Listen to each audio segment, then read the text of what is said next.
嗨，大家好，我是坦平叔。今天是2025年11月24号。这一期啊，咱们聊一聊医疗，聊一聊医生啊，这个相关话题啊。从哪儿说起呢？根据这个浪潮新闻报道啊，这个不是咱们编的，现在是头条新闻转发。有这么个事啊，就是西安的一位李女士啊，她向这个浪潮新闻反映啊，她说2020年11月，她的父亲啊，因为头晕啊，就前往西安交通大学第一附属医院治疗。这个西安的这个医疗水平啊，那是在整个西北，对吧？西北5省都是这个高地啊，就是西北5省的人看不了的病都去西安。那这个西安交通大学第一附属医院，那也是鼎鼎有名啊，呱唧呱唧的。那么这个李女士的父亲呢，到这个西交大第一附属医院一查呀，医院确诊为主动脉瘤、主动脉瓣中啊狭窄问题。还是中度狭窄，所以就告诉李女士啊，要进行心脏介入微创手术治疗。结果术后啊，李女士的父亲啊因昏迷住进了 ICU 病房，但是呢，医生却告诉家属说啊，病情稳定。家属着急啊，那个 ICU 病房多贵啊，完了之后他父亲昏迷啊，所以就是家属对这个治疗效果啊，那就产生了怀疑。所以当下李女士啊就决定转院，把她爸转到别的医院去。转院那你就得结账啊，对吧？所有的费用要结清。所以这个李女士结算费用的时候发现，就她爸这个心脏介入微创手术一共费用啊高达60万元。有人说了，那60万不要紧啊，有医保。没错啊，医保报销不到30万，个人自费30万左右。你看看，你就是有医保，对吧？遇到这样大的问题，你还是普通家庭啊，一下就返贫了啊。那这个李女士当然就觉得纳闷啊，个人自费为什么还要30万呢？李女士啊，当时就产生了怀疑。但是呢，为了能够顺利转院，因为这个争分夺秒啊，对吧？时间不等人呢，也赶紧把他父亲转到另外一个医院，所以他就没办法，先结清费用。没想到啊，到了另一家医院，医院告知啊，说他原来的手术创伤过大，已经错过了最佳治疗期。最后，李女士的父亲因病情过重而离世。那这个李女士就非常气愤了，对吧？花了60万没能救回他父亲的命，反而对吧还耽误了。所以这个李女士啊，事后啊，她就查看他父亲的病历，对吧？还有这个医院的收费清单，结果不看不知道啊，一看吓一跳。这个医院的清单收费啊，发现了好多问题。比如说啊，这个28万元的自费国产心脏瓣膜，对吧？这个一个心脏瓣膜就28万了，这个是要自费的啊，居然没有让家属签字确认，这个是疏忽呢，还是什么别的原因呢？这先不管。那还有6000元的纱布，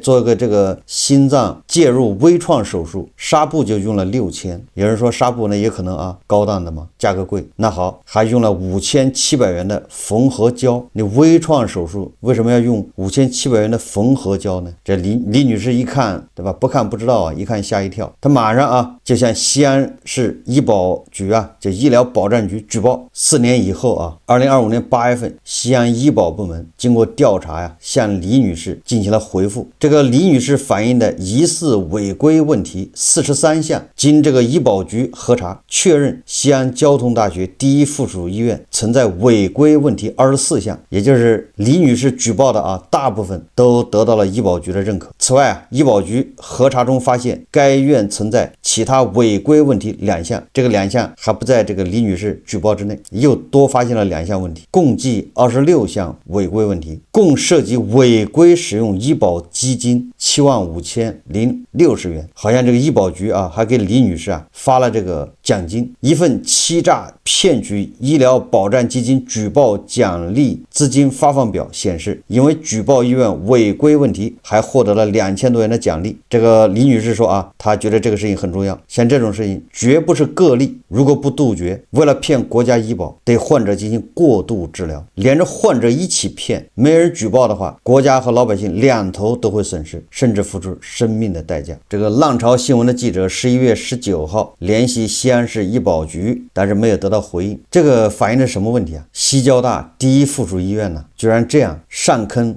国家，对吧？医保基金嘛，下坑患者家属。患者，我们很多人啊，这个概念里面，我有医保，生病就不用担心了。但是遇到这样的医院，花了60万，人们没有救回来，这是真正的人财两空啊！过度治疗，就是为了套取，对吧？医保基金的钱7万多块钱，家属自费还掏了30万，这个钱去了哪儿？去了医院，变成医生们的奖金，变成医院的绩效，变成个别的吧医生的灰色收入。这个到底能不能管得住？怎么管？这个比莆田医院好不到哪里去，对吧？与莆田医院相媲美，相比肩啊。后面如果接上高利贷，对吧？手术台上签字贷款，那就基本上就是莆田医院了。根据蟑螂定律啊，当你发现一只蟑螂的时候，实际上你们家已经被蟑螂占领了。这个绝不是孤立啊，不是个别现象。我看有个网友留言啊，说的特别有道理。以前没有医保的时候啊，你看病，对吧？花100块，你自己掏钱。现在有医保啊，你交了医保，然后你同样一个病啊，还是感冒，你要花300，然后医保替你报销200，你还是掏100。哎，大家想一想，它就是这么个怪圈呢，对吧？这里面这种反常现象、不合理的现象太多了。真正管用的药、便宜的药，他不给你用，对吧？他用各种乱七八糟的，什么国产、什么替代、什么中药，反正它利润大，那药都在涨价，对吧？很多这个患者，很多网友都有这个亲身体验呢，觉得以前看个感冒吃两粒药就好了，现在你到医院看个感冒，没个几百块下不来，这到底什么原因？你看，就是这个李女士，对吧？你看看这个是已经啊给你掰开了揉碎了，对吧？把项目说清楚了，就这么一个心脏微创手术，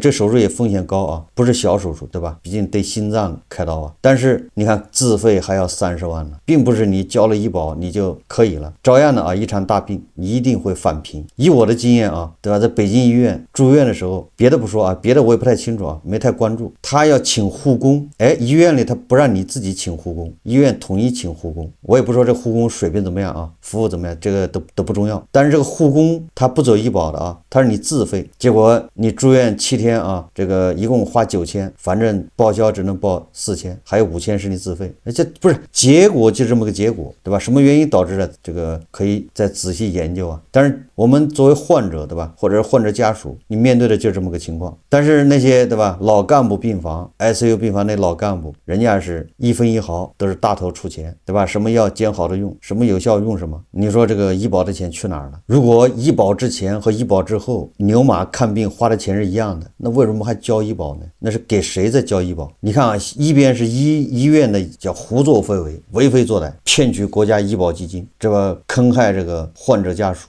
这个小病大治，对吧？过度医疗。一边又是什么呢？一边又是稍微一整顿吧，医生开始降薪，对吧？这现在医生是第2轮降薪啊，现在媒体都在报道啊。我看这个最近啊，这个经济观察报报道说，医生降薪1半，多地医生降薪，说降薪早已开始。2025年6月，市场研究机构华医网发布医疗人才2024年薪资及就业调研报告，该报告统计了229,469名医务人员薪资变化、工作满意度、就业倾向等情况。数据显示啊，参与调研的医务人员2024年薪酬下降占比达58%，也就是大部分人2024年工资都下降了。这是医生啊，且主要来自于绩效奖金的降低。相较于上一年调研报告中37%的医务人员薪酬下降增加了20个百分点，薪酬下降呈扩大趋势。他说，其实我们医院这7、8年来一直在变相降薪。这几年在北京一家顶尖3甲医院神经内科工作的林毅2次晋升，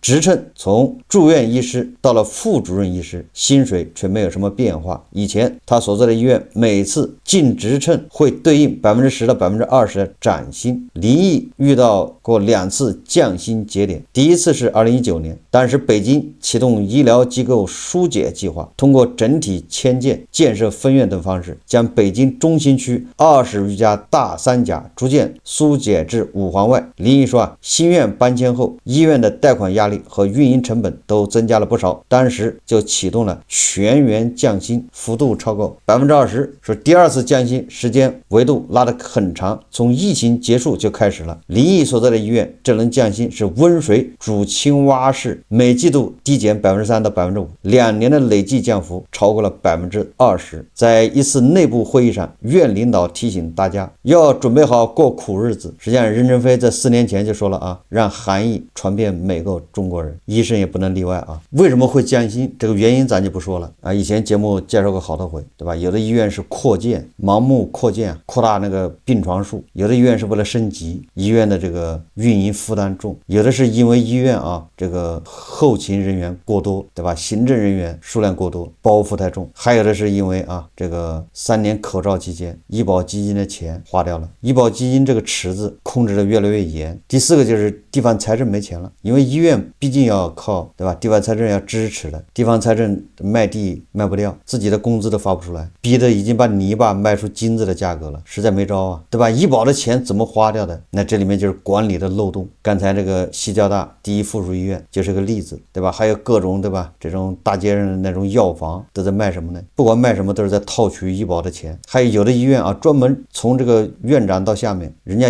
就套取医保是一条龙，这反映的还是管理能力吧，管理水平太差，把钱搁到你手上你也看不住，还是缺乏监督啊。这个经济观察报啊说啊，这个现在医院医生的这个惨状啊，说降薪后啊工资不及规培，儿科医生兼职送外卖。他说啊，送外卖时姜云总是戴着头盔、墨镜和黑色的防晒面罩，但他还是被认出来了。有次他去医院送外卖，收件的医护人员看看订单上骑手姓名，惊讶地问一旁医生：“这是你们科室的姜云吗？”对方看着熟悉的身影，只好支支吾吾地回答：“是的，这个姜云啊，就是广西一家2级公立医院的儿科主治医师，正在经历降薪。北京的顶级3甲医院都扛不住了。”刚才这个经济观察报说啊，那个叫林毅的，他是北京顶级3甲医院神内科的啊主治医师啊，现在到手工资啊，就是给他发的工资大概1个月1万5，这在北京啊顶级3甲医院呢，确实不算高。你想他读书读了多少年，混到主治医师混多少年？那这个何况啊，广西的一家2级公立医院儿科主治医师，那工资就已经啊都不够吃饭了。2024年说他的月收入约7000元，2025年降到3-4千元，已低于他10年前参加住院医师规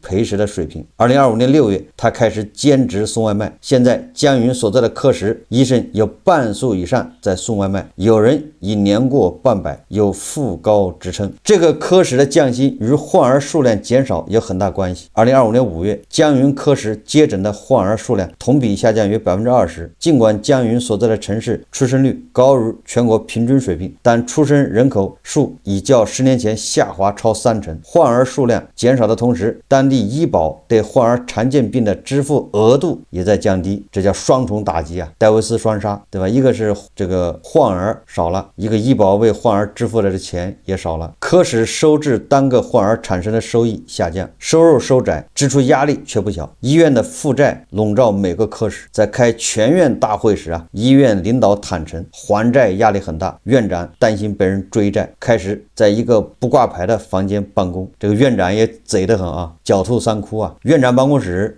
没人，他不坐，他坐在旁边，对吧？没挂牌的办公室里面，你要找院长，就是院长不在，这是防追债啊。除了降薪，医院也在压缩医疗设备开支。该院一份过期设备统计文件显示，儿科的输液棒、心电监护仪和新生儿暖箱等已过期2-3年。不过药械科评估后认为还能继续使用。姜云的一名同事说啊，在目前的情况下，如果不赚患者的钱，医生就吃不饱饭。他感到迷茫，以后还要继续做儿科医生吗？就这个火啊，还是烧到了儿科，对吧？为什么呢？因为妇产科先倒啊，在各地的妇产医院叫妇幼保健医院，还有那个很多3甲医院的妇产科好像都合并掉了，对吧？10几年前啊，那个时候孕妇就不要说生孩子了，你建档都托人了，不是怀孕了就去建档吗？跑到妇幼医院，这玩意儿你不托人都接不上。那时候的妇幼医院排队那乌泱乌泱的，现在据说那个妇幼医院是门可罗雀啊，所以它已经装不下去了，只能合并。那现在你看这个火还是烧到了儿科，同样是被烧的还有幼儿园嘛，对吧？很多幼儿园爆雷啊，为什么？入园的少，对吧？毕业的多，资金池就断了。这个姜云今年30多岁，送了4个月外卖，他瘦了10几斤，手背黑里泛红。上午姜云去医院例行查房，下午休息时间就开始送外卖。他每次拉20单，配送箱、挂钩、车把手都挂满了奶茶。3个多小时内，他送了65单，挣了143元。办完，他又回到医院上夜班，一直到次日中午下班。这样的夜班，他每4天要上一次。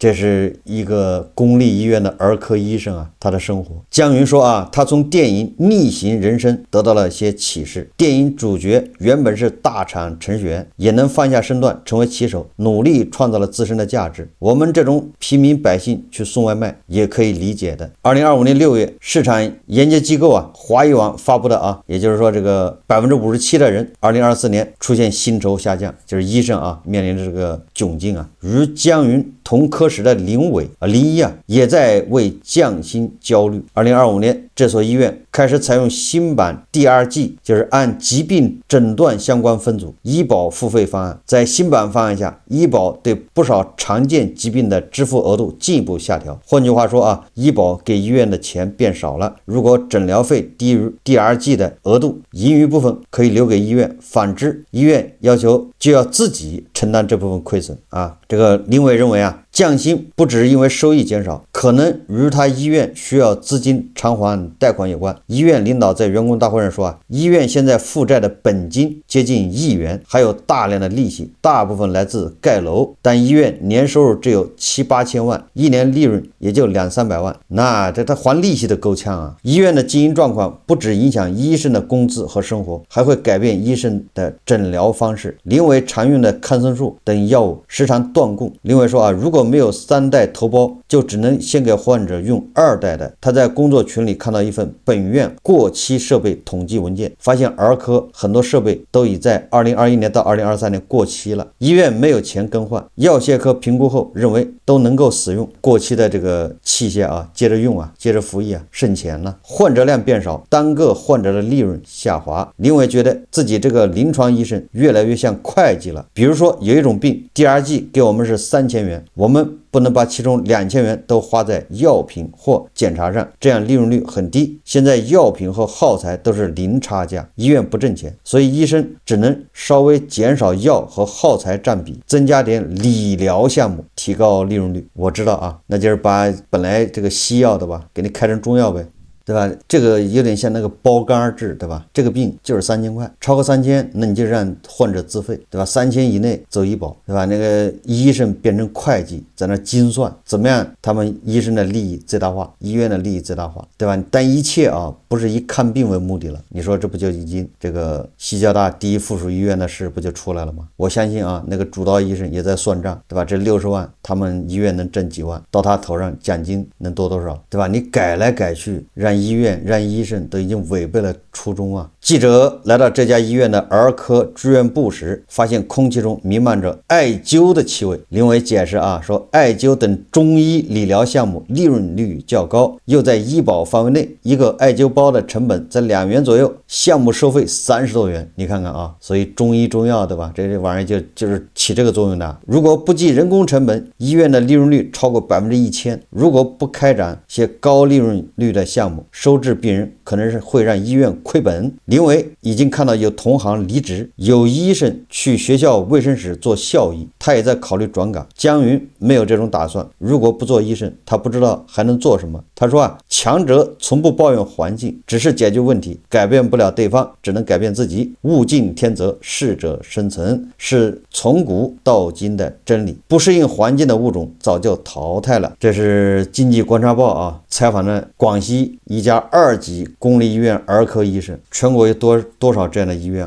医生恐怕都是面临这个情况，对吧？一边是医院过度治疗，这些弊病被这个医保局发现之后，要堵这个漏洞，就开始搞这种 DRG， 也就是每个病多少钱包干，就这某种程度上也是不让你过度医疗。但是你要给多少钱包干之后，那医院一算账，我治这个病还赔钱，他就开始，对吧？上有政策下有对策了，增加那些利润率高的项目。他这个我说包干是不准确的，就是这个病如果是3000是上限，你超过3000，对吧？医保局不给你付钱。但是你说这个病你2000给他治好了，不代表那1000块就给你医院了不是这意思2000块以内治好的那2000块钱的里面利润，对吧？药是多少钱，差价多少，器械多少，检查费多少，你才能赚。不是说你省了1000块，那1000块就是医院的利润，不是这个意思啊。所以说这个医生就得考虑，既要把这3000花到位，又要让医院的利润最大，对吧？但医生不是100%的把精力花在看病上面，怎么样为病人，对吧，解除痛苦，怎么样更好的为病人服务，而是在那算账，这个就已经变味了。目前看啊，这个情况短时间啊很难得到改善，还是老中医有前途啊。说1000道1万啊，归根结底还是经济不行了，方方面面都缺钱。我今天啊在网上看到一组数据啊，这个数据啊来自于商务部的官网，就是全国前10个月吸收外资的情况。前10个月啊，全国新设立外商投资企业53782家，同比增长14.7%。外商在这设立企业是越来越多啊，但是实际使用外资金额6219亿元人民币，同比下降10.3%。这个很有意思啊，外商跑来设个企业就跑了，不见钱呢，对吧？实际使用外资还下降了10%吗？外资成立的企业增长了将近15%。从行业来看啊，制造业实际使用外资1619亿元人民币，服务业实际使用外资4458亿元人民币，高技术产业实际使用外资1925亿元人民币，其中电子商务服务业、医疗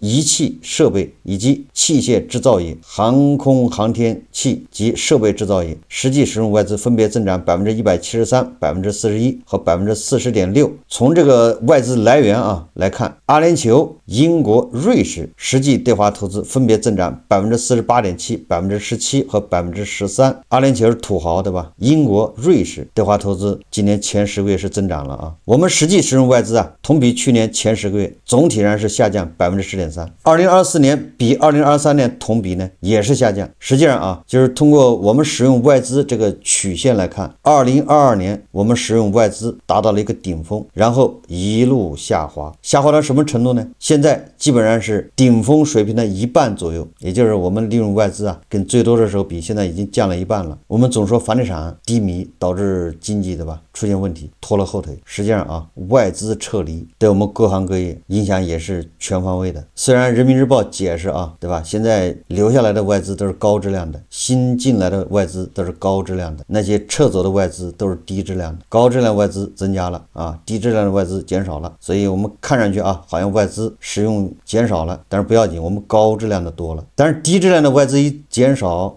太多，那个岗位就少了，对吧？这是第一个影响啊。所以虽然它是低质量外资，但是它提供的岗位牛马韭菜还比较喜欢呢。你看那花旗，对吧，一下就裁掉3000个研发岗位，微软，对吧，研究院全部撤走了，好像是这样啊。这个影响就业，而且它这个岗位都是985、211那重点大学的学生比较喜欢的。第二个呢，随着这个低质量外资撤走，那个外国人呢，商务出行的人少了，对吧？导致我们的酒店、餐饮、5星级酒店啊直接受影响，甚至啊对我们的房地产都有影响。本来这些人在国内，对吧，他要住那种，要是租的话啊，他肯定要租那种这个租金至少4、5万的一个月的，就这些高管啊，还有这个老外派来的这个技术人员呢，人家至少都要住1室1厅，是不是？都得给他租房啊。有的干的时间长的，他甚至还买房，对吧？这也很多啊。这些人一撤，租房市场也不行了，买房市场也少了一块，对吧？这些对经济影响都是显而易见。不知道未来会不会好起来啊？我记得政府啊是一而再再而三的敞开大门吸引外资，但是你看效果肯定没达到预期啊。我们总说啊，这个教师啊现在面临困难，实际上医生早就开始面临困难了。教师和医生好像都还有编制啊，这个编制有什么用呢？好，这期节目我们就聊到这里，感谢大家收看。如果喜欢我的节目，欢迎订阅转发，也可以在下方留言评论，谢谢大家。